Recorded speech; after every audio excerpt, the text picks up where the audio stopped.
The crystal chandelier in the Harper penthouse cast dancing shadows across the ivory wedding gown that hung like a ghost in Natalie Harper's bedroom. 24 hours. That was all the time left before she would become Mrs. Victor Ashford, a man whose smile never quite reached his cold gray eyes. A man her father had chosen not because he would make her happy, but because his law firm could facilitate the Harper real estate empire's expansion into European markets. Natalie stood before her floor-to-ceiling windows, looking down at the Manhattan streets 40 stories below. The city glittered with possibility, with freedom, with lives being lived by people who made their own choices.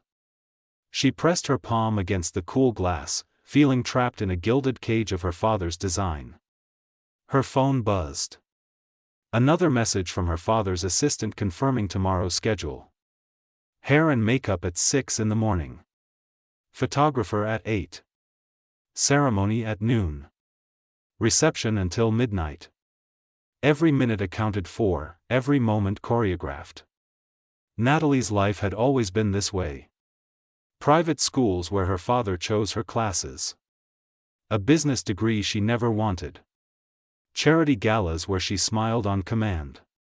But marriage felt different. This was permanent. This was surrendering whatever small piece of herself she had managed to keep hidden. The door opened without a knock. Her father, Thomas Harper, entered with the confidence of a man who had built an empire through ruthless determination. His silver hair was perfectly styled, his suit immaculate. Everything about him spoke of control. "Still awake?" he asked, though his tone suggested it was more observation than concern. "Big day tomorrow. You should rest." "Father, can we talk about this?" Natalie turned to face him, her heart pounding. "About Victor. About whether this is really what I want." Thomas's expression hardened. "What you want?" "Natalie, this family didn't build itself on wants. Victor Ashford brings connections that will secure our legacy for generations. His firm handles international law that we desperately need. This marriage is strategic." "Strategic," Natalie repeated, the word tasting bitter. "What about love? What about choosing someone who makes me feel alive?" Her father laughed, but there was no warmth in it. "Love is a luxury, Natalie. You have everything. Wealth, status, security. Most women would be grateful. Victor is successful, handsome, from good family. What more could you possibly need?" The answer burned in her chest. She needed to be seen as more than a chess piece. She needed someone who asked about her dreams instead of telling her what they should be. She needed to breathe without feeling like every breath was monitored and measured. But she said none of this. Years of being the obedient daughter had taught her that arguing with Thomas Harper was futile. Instead, she nodded. "You're right, Father. I'm just nervous." He patted her shoulder awkwardly, affection never being his strength. "That's natural. Get some rest. Tomorrow you become an Ashford, and this family takes its rightful place on the world stage."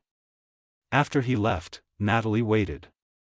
She listened to his footsteps fade down the hallway, heard the elevator doors close. Then she moved with purpose that surprised even herself. She changed out of her silk nightgown into dark jeans, a simple black top, and a leather jacket she had hidden in the back of her closet. Her hair, usually worn in elegant waves, she pulled into a high ponytail. The diamond earrings her father had given her for her birthday stayed on the dresser. She grabbed her mother's old handbag, the one thing she had kept after her mother died 5 years ago. Inside, she found the emergency credit card her mother had given her when Natalie was just 19. "For when you need to save yourself," her mother had whispered, already weak from the cancer that would take her months later. Natalie had never understood what she meant. Until now. The security guard changed shifts at 11:30. Natalie had noticed this weeks ago, during one of many sleepless nights when she walked the penthouse like a prisoner pacing her cell. She waited until 11:20, then slipped through the service entrance her father never used. The stairs seemed endless, but she didn't dare risk the elevator. By the time she reached the ground floor, her legs burned and her heart hammered against her ribs. The night air hit her like a baptism. Free. Even if just for tonight, she was free. Natalie walked quickly, keeping her head down, until she was several blocks away. Then she hailed a cab, giving the driver an address she had memorized from a magazine article months ago. The Blue Note Underground. A jazz club in the village where she imagined people went to lose themselves in music and shadows. The club was exactly as she had pictured. Low lighting, velvet booths, and a saxophone player on stage weaving notes that sounded like heartbreak and hope mixed together. Natalie found a seat at the bar, ordering a whiskey sour because it seemed like something a woman on the run should drink. First time here? The bartender was a woman with kind eyes and silver streaks in her dark hair. Is it obvious? Natalie asked. Only because you look like someone who just made the biggest decision of their life. Natalie laughed, surprising herself. Maybe I did. The bartender smiled and slid the drink across the polished wood. This one is on me. For courage. Natalie sipped the drink, feeling the warmth spread through her chest. She was about to take another sip when she sensed someone beside her. A presence that made the air feel charged, electric. Running away or running toward something? A deep voice asked. She turned and found herself looking into the warmest brown eyes she had ever seen. The man was probably in his early 30s, with dark hair that curled slightly at the ends, a strong jaw, and a smile that seemed both knowing and genuinely curious. He wore a simple white shirt with the sleeves rolled up, revealing forearms that suggested he did more than push papers for a living. What makes you think I'm running at all? Natalie challenged, feeling bold in a way she never had before. His smile widened. Because I recognize that look. I've worn it myself. Julian Cross, he said, extending his hand. Natalie, she replied, deliberately leaving off her last name. Tonight, she didn't want to be a harper. She just wanted to be herself. They talked as the jazz band played on, as drinks were poured and the world outside ceased to exist. Julian listened when she spoke, really listened, like her words mattered. He told her about building his foundation from nothing, about traveling to places where he helped communities rebuild after disasters. He spoke about loneliness that came with success, about always feeling like he was searching for something real in a world of carefully constructed facades. So what are you running from? He asked eventually, his voice gentle but direct. Natalie hesitated, then decided honesty felt right in this stolen moment. A wedding. Tomorrow at noon. To a man I've met exactly 4 times. A man my father chose because he brings business advantages, not because he makes me happy. Something flickered in Julian's eyes, an emotion she couldn't quite name. And what do you want, Natalie? The question stopped her breath. No one had ever asked her that before. Not her father. Not her friends. Not even herself, really. I want to feel something real, she whispered. I want one night where I'm not Thomas Harper's daughter or Victor Ashford's future wife. I want to just be me and see what that feels like. Julian reached out, his fingers brushing a strand of hair from her face with such tenderness it made her chest ache. Then let's give you that night. They left the Blue Note Underground together, stepping into the cool Manhattan night. The city had transformed. Streets that felt like prison walls just hours ago now seemed full of magic and possibility. Julian had a car waiting, a simple black sedan that spoke of quiet success rather than showy wealth. He opened the door for her, and Natalie slid inside, feeling like she was stepping into a different version of her life. Where are we going? She asked as the city lights streamed past the windows. Julian glanced at her, his brown eyes reflecting the passing streetlights. Somewhere you can breathe. Somewhere real. He drove them to Brooklyn, to a rooftop garden she never knew existed. The space was hidden atop an old warehouse, transformed into an oasis of flowering vines and twinkling lights strung between wooden posts. The Manhattan skyline rose in the distance, beautiful but far enough away to feel separate from the world that had tried to cage her. "How did you find this place?"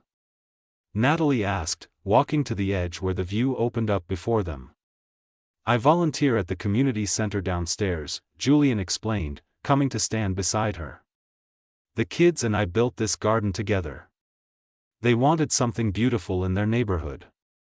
Somewhere that felt like hope." Natalie turned to look at him. Really look at him. Most men in her world talked about their achievements with pride bordering on arrogance. Julian spoke about helping children build gardens with quiet joy. "You're different from anyone I've ever met." "Different good or different bad?" he asked with a slight smile.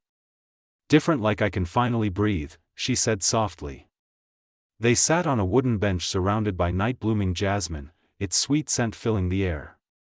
Julian asked about her life, and for the first time, Natalie found herself talking about things she had buried deep.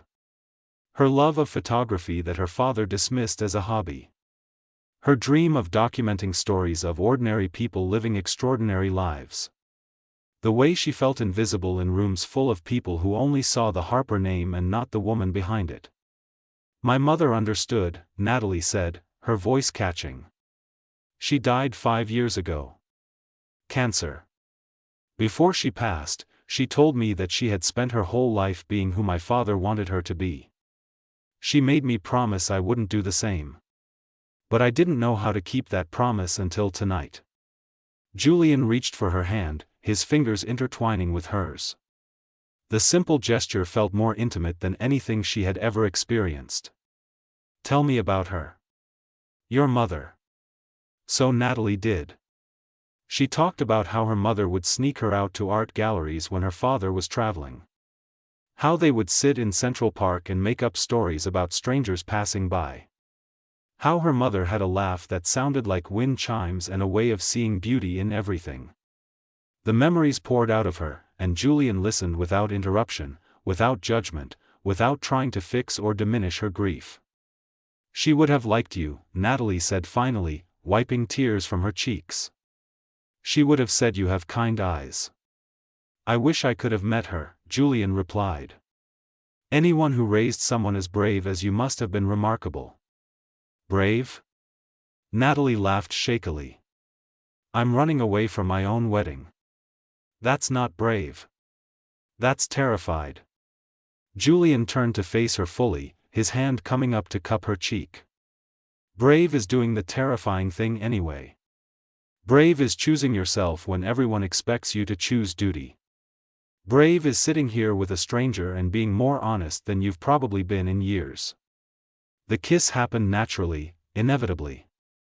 Julian leaned in slowly, giving her every chance to pull away. But Natalie met him halfway, her lips finding his with a hunger that surprised them both. He kissed her like she was precious, like this moment mattered. His hands moved to her waist, pulling her closer, and Natalie melted into him, feeling things she had never felt before. Want. Need. Connection. When they finally broke apart, both breathing hard, Julian rested his forehead against hers. "We should slow down. I don't want you to regret this." "The only thing I would regret," Natalie whispered, "is not knowing what this could be. I've spent my whole life being careful and controlled. Tonight, I want to feel everything." They stayed in the rooftop garden until nearly 3 in the morning, talking and kissing and discovering each other. Julian told her about growing up in foster care, bouncing between homes until he aged out of the system at 18. How he had worked 3 jobs while putting himself through college. How success had come, but it never quite filled the empty spaces left by a childhood without roots. "Is that why you help people?" Natalie asked. "Because you know what it feels like to need help?" "Maybe," Julian admitted. "Or maybe I'm just trying to prove that one person can make a difference. That we're not all just playing roles in someone else's story." As dawn began to paint the sky in shades of pink and gold, Julian suggested they go to the harbor. They drove in comfortable silence, Natalie's hand in his, watching the city wake up around them. At the marina, Julian led her to a small yacht docked at the far end. "This is yours?" Natalie asked, surprised. "My one indulgence," he said with a sheepish grin. "I love the water. It's the only place where I feel truly free." They boarded the yacht, and Julian started the engine, guiding them out into the harbor. The Statue of Liberty stood sentinel in the distance, and Natalie felt the symbolism wasn't lost on either of them. Freedom. Choice. New beginnings. Julian cut the engine once they were far enough from shore, and they sat on the deck, wrapped in blankets as the sun rose over the water. Natalie had her camera, the small digital one she always carried, and she photographed the moment. The light on the water. Julian's profile against the sky. The way the city looked from this distance, beautiful and full of promise. "What happens after sunrise?" Julian asked quietly. The question hung between them, heavy with reality. Natalie's phone had been off all night, but she knew what awaited her. Frantic messages. Her father's rage. The wedding that was supposed to start in just a few hours. "I don't know," she admitted. "My father will be furious. Victor will be humiliated. The business deal will probably fall apart. Everything my father built could be at risk." "And what about what you're building?" Julian asked. "Your life. Your dreams. Don't those matter?" Before Natalie could answer, her phone buzzed in her pocket. She had turned it on without thinking, and now notifications flooded in. Dozens of missed calls. Text messages. Voicemails. But one message made her blood run cold. It was from an unknown number. "Miss Harper, this is Detective Rachel Stone with the NYPD Financial Crimes Unit. We need you to come to the precinct immediately. It concerns Victor Ashford and your father's business dealings. This is urgent." Natalie's hands shook as she showed Julian the message. "What does this mean?" Julian's expression changed. Something flickered across his face that looked almost like guilt. "Natalie, there's something I need to tell you." But before he could continue, another call came through. This time Natalie answered. Detective Stone's voice was crisp and professional. "Miss Harper, where are you? We've been trying to reach you all night." "I'm in the harbor." "What's going on?" "What about Victor?" "Victor Ashford was arrested at 4 this morning on charges of money laundering and fraud. We have evidence he's been using your father's real estate holdings to wash money for several criminal organizations. We need your statement about what you know regarding the upcoming merger." The phone nearly slipped from Natalie's fingers.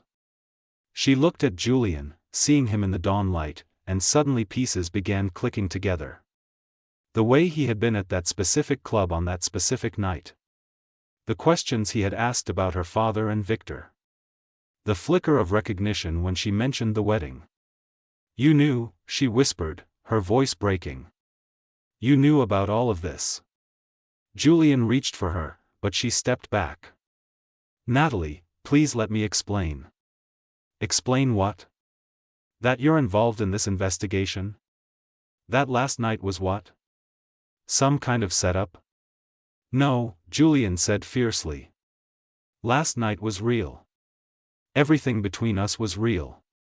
Yes, I'm a consultant for the district attorney's office. Yes, I've been helping build the case against Ashford. But I didn't know you would be at that club. When I saw you, when we talked, I should have walked away. But I couldn't. What happened between us, that wasn't part of any plan." Detective Stone's voice came through the phone, still waiting for a response. "Miss Harper? Are you there? We need you to come in." Natalie looked at Julian, at this man who had given her one perfect night of freedom, one taste of what real connection felt like. But now that perfection felt tainted by secrets and lies. Even if he claimed their feelings were genuine, how could she trust anything when the foundation was built on deception? "I'll be there within the hour," Natalie told the detective and ended the call. The yacht rocked gently on the morning waves. The sun had fully risen now, harsh and revealing. Julian stood before her, and she could see the truth and the pain in his eyes. "I never meant to hurt you," he said softly. "But you did," Natalie replied, tears streaming down her face. "You made me feel something real in a world of lies, and now I find out you were lying too." "I never lied about my feelings," Julian insisted. "Everything I told you about myself was true. The foster care. The foundation. How I felt when I kissed you. That was all real." Natalie wanted to believe him. Part of her did believe him. But the timing, the circumstances, everything felt too convenient to be coincidence. "Take me back to shore. I need to face whatever comes next." The ride back to the marina was silent except for the sound of the engine and the water. When they docked, Natalie gathered her things, preparing to step back into her old life and whatever chaos awaited her there. "Natalie," Julian said as she was about to leave. "I know you have no reason to trust me. But I meant what I said. Last night mattered. You matter. And when this is all over, if you'll let me, I'd like to prove that to you." She looked back at him one last time, memorizing his face in the morning light. "Goodbye, Julian." As she walked away, heading toward a taxi that would take her to face the consequences of her midnight escape, Natalie realized something. She had run from one cage only to discover that freedom was more complicated than she ever imagined. But even with her heart breaking and her future uncertain, she didn't regret it. For one night, she had been truly herself. And now she had to figure out if that woman was strong enough to face what came next. The police precinct smelled like stale coffee and desperation. Natalie sat in an interrogation room that felt deliberately designed to strip away any sense of comfort. The walls were a dull gray, the fluorescent lights hummed overhead, and the metal chair beneath her was cold even through her jeans. Detective Rachel Stone sat across from her, a woman in her mid-40s with sharp green eyes that seemed to catalog every micro-expression that crossed Natalie's face. "Miss Harper, I appreciate you coming in so quickly," Detective Stone began, opening a thick folder filled with documents and photographs. "I know this must be overwhelming, but I need you to understand the severity of what we've uncovered." Natalie stared at the papers spread before her. Bank statements. Property records. Email correspondence. Her father's signature appeared on dozens of documents, each one potentially incriminating. "I don't understand. What does this have to do with Victor's arrest?" Detective Stone leaned forward. "For the past 3 years, Victor Ashford has been systematically using Harper Properties to launder money for multiple criminal enterprises. Drug trafficking. Arms dealing. Human trafficking. The real estate transactions were elaborate shells designed to clean dirty money and make it legitimate. Your father's company was the perfect vehicle because of its international reach and reputation." The words hit Natalie like physical blows. "My father knew about this?" "That's what we're trying to determine," the detective replied carefully. "Some evidence suggests he was an active participant. Other evidence indicates he may have been manipulated or blackmailed into compliance. We need to understand his level of involvement." Natalie felt the room spin. Her father, Thomas Harper, the man who had built an empire on his reputation for integrity and shrewd business sense, was potentially involved in criminal activity. Where is he now? Being questioned in another room. His lawyers are with him. Detective Stone paused, studying Natalie's face. "The timing of your wedding to Victor Ashford is significant. The merger would have consolidated assets and made it nearly impossible to trace the money trail. By running away last night, you may have actually saved your father from deeper legal jeopardy." The irony was almost funny. Natalie had run to save herself, not knowing she might be saving her father too. "What happens now? We need your full cooperation.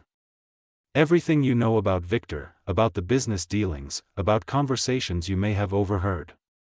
Even seemingly insignificant details could be crucial. Detective Stone's expression softened slightly. I know this is difficult. You're facing the possibility that your father is either a criminal or a victim. Either way, your life is about to change dramatically.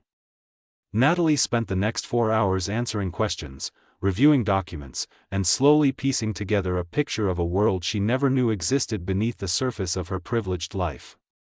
Victor Ashford, the man she was supposed to marry in just hours, was not just a corporate lawyer. He was a key player in a criminal network that stretched across multiple continents.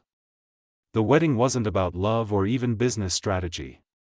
It was about control and protection. When Detective Stone finally let her leave, with instructions not to travel and to remain available for further questioning, Natalie stepped out into the afternoon sunlight feeling like a stranger in her own life.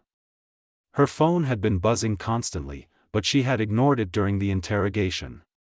Now she looked at the messages flooding her screen. Her father's assistant had sent updates. The wedding had been cancelled. Guests had been notified. The media was circling like sharks, hungry for the scandal. Her father was being released on bail but faced serious charges. And buried among all the chaos was a single message from a number she recognized. Julian. I know you probably don't want to hear from me. But I need you to know that I never wanted it to happen this way. You deserved the truth from the beginning. I'm sorry. Natalie stood on the steps of the police station, watching the city move around her. People rushed past, caught up in their own dramas and dreams, unaware that her entire world had just collapsed. She should have been married by now. She should have been Mrs. Victor Ashford, trapped in a life built on lies.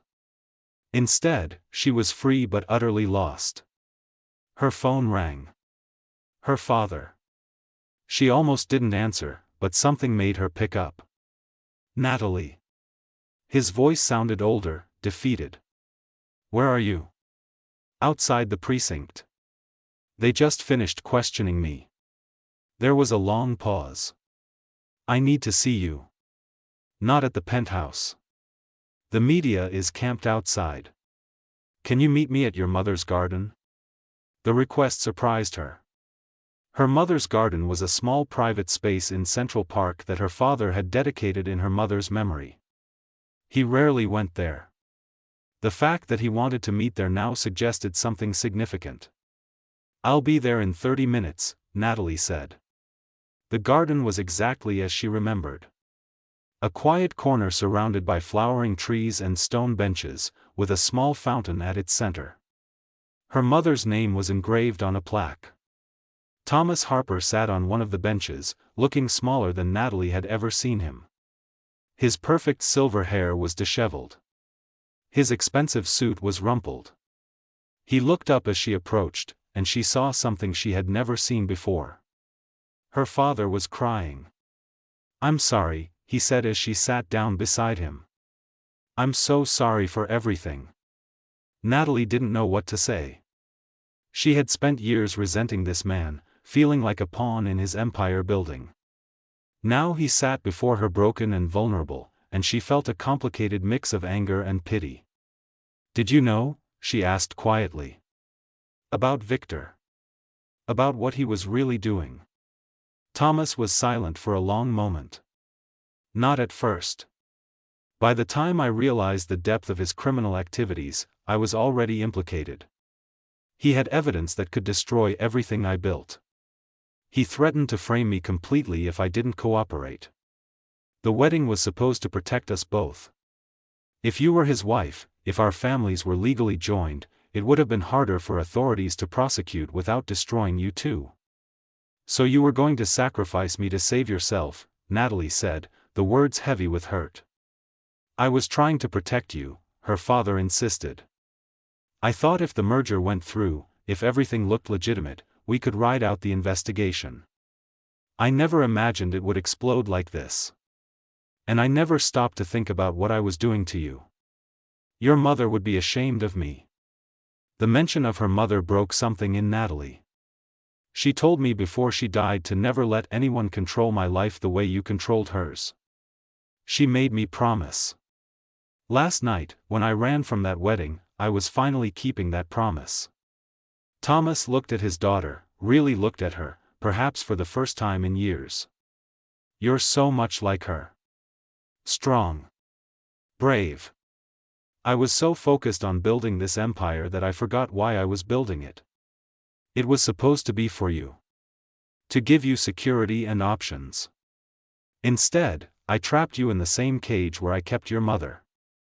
They sat in silence as the afternoon faded into evening. The fountain bubbled softly. Birds sang in the trees. Somewhere in the distance, the city continued its relentless pace. But in this small garden, father and daughter confronted the ruins of their relationship and the faint possibility of rebuilding something honest. What happens now?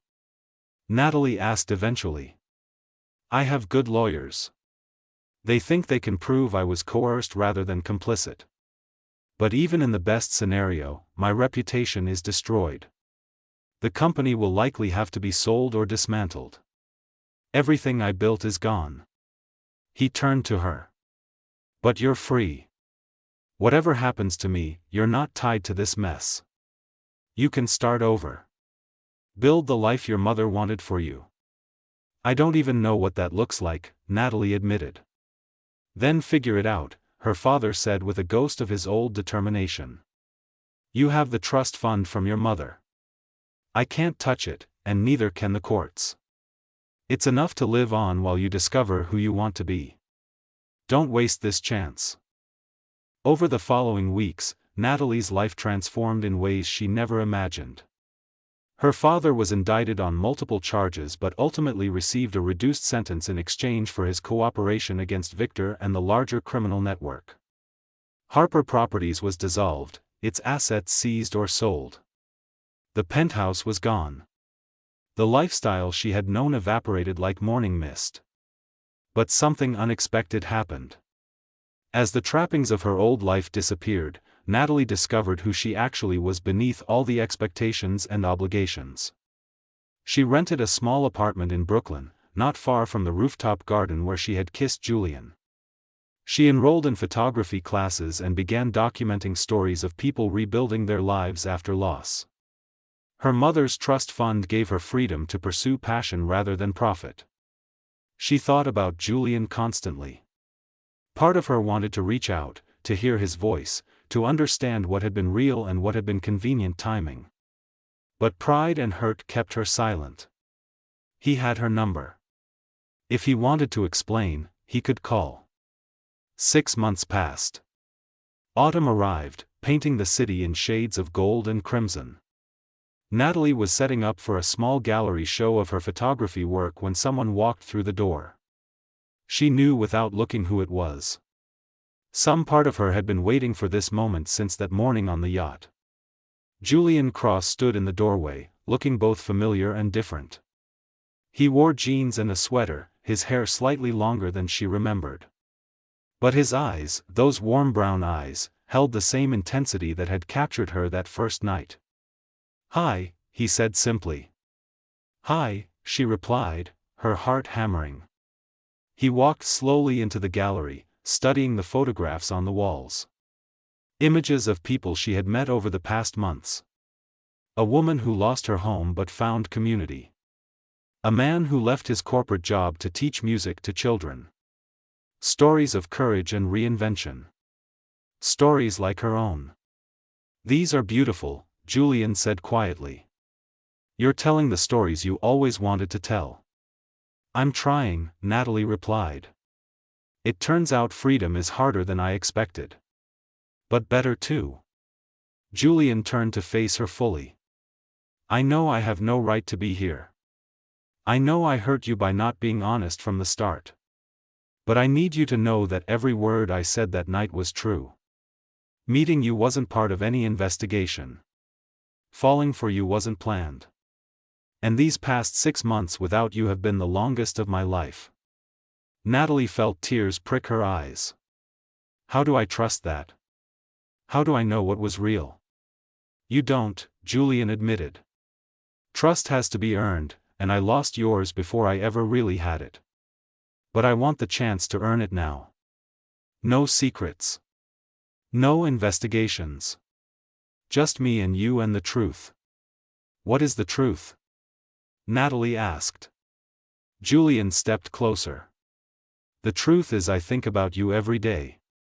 I see something beautiful and want to share it with you. I meet someone brave and think of how you ran from that wedding. I watched the sunrise and remember holding you on that yacht. The truth is, I fell in love with you in one night, and 6 months apart hasn't changed that. The words hung between them, honest and vulnerable. Natalie looked at this man who had been both her salvation and her heartbreak. She thought about the woman she had been 6 months ago, trapped and afraid. And she thought about the woman she was now, still figuring things out but doing it on her own terms. I'm not the same person you met that night, she said softly. Neither am I, Julian replied. Maybe that's good. Maybe we can get to know who we actually are instead of who we were in that moment. Natalie smiled through her tears. I still have questions. About the investigation. About the timing. About everything. I'll answer every single one, Julian promised. For as long as it takes. She crossed the space between them, and when he reached for her, she didn't pull away. His arms wrapped around her, and she felt the same rightness she had felt that first night. But this time, it was built on something more solid than escape and circumstance. This time, it was a choice made with clear eyes and an open heart. I can't promise this will be easy, Natalie whispered against his chest. I don't want easy, Julian replied, pulling back to look at her. I want real. I want honest. I want you. They kissed then, in a small Brooklyn gallery surrounded by photographs of people brave enough to start over. And Natalie realized that sometimes the best love stories don't begin with perfection. They begin with two broken people choosing to be honest, to be vulnerable, and to build something true from the ruins of everything they thought they knew. Outside, the city rushed on. But inside that gallery, two hearts that had found each other in the darkest moment discovered something even more precious. They found each other again in the light, with nothing to hide and everything to gain. The midnight escape had led her here, to this moment, to this man, to this life she was building one brave choice at a time. And for the first time since that night when she ran from her wedding, Natalie Harper knew exactly where she belonged. Not in a penthouse or an arranged marriage or anyone else's vision of her future.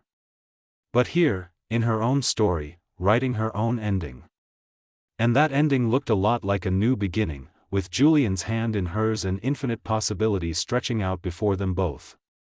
The end.